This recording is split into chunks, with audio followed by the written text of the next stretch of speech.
All right, we begin with the Fox 10 News alert here this morning. 2 people found dead and a toddler injured inside of a Phoenix apartment. So here's what we know so far this morning. Police were called to the scene near 99th Avenue and Indian School Road just before 9:30 last night for a shots fired call. Officials have not confirmed if any of the victims were shot. They did, however, confirm that the toddler was taken to the hospital and is receiving treatment this morning. Police, they expect to give an update on exactly what happened a little bit later on this afternoon. Another Fox 10 News alert to bring you. 1 man is dead, another injured after a late night shooting. It was 27th Avenue and Indian School Road after 10:30 last night.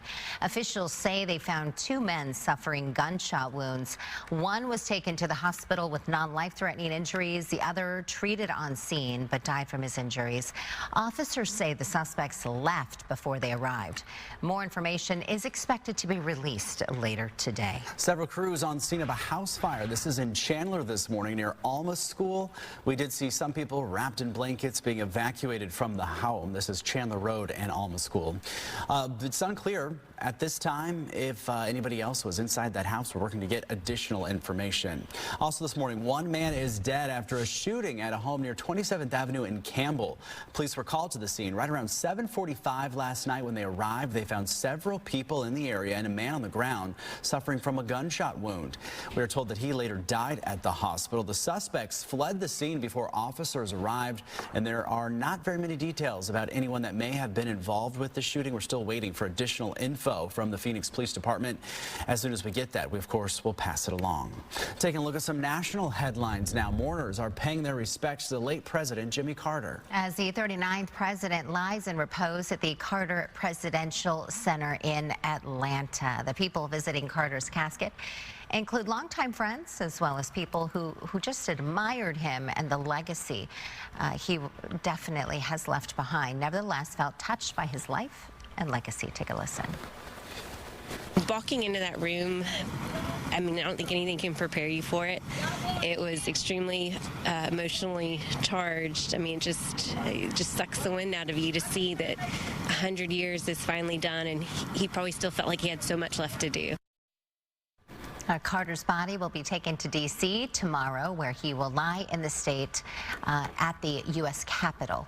State funeral ceremonies be held at the Washington National Cathedral. Beautiful location there in D.C. Thursday morning. Later that day, his body will return to his hometown for burial in Plains, Georgia. On Capitol Hill, Congress will hold a joint session today to certify the 2024 presidential elections. Vice President Kamala Harris, who lost to Trump in the election, will proceed over the count as president of the Senate. Bipartisan representatives on both chambers will read the results and conduct an official count, which is required by the U.S. Constitution. The last presidential certification count was delayed a day by those January 6th rioters at the Capitol. President Joe Biden, First Lady Jill Biden head to New Orleans today. They plan to meet with families and community members affected by the New Year's terror attack on Bourbon Street. They will also attend a public prayer service this evening at St. Louis Cathedral. 14 people were killed, 35 injured. The suspect who intentionally drove a truck into the crowd was killed at the scene.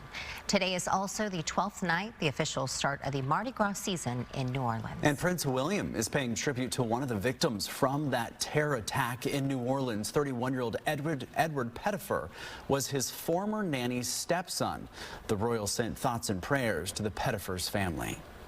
We have a traffic alert for those hitting the roads today. Roadwork starts back up after that holiday break, so workers will be back on the highways and some streets. Yeah, so be aware if you see them there on the shoulders of the freeway or maybe the street corners there.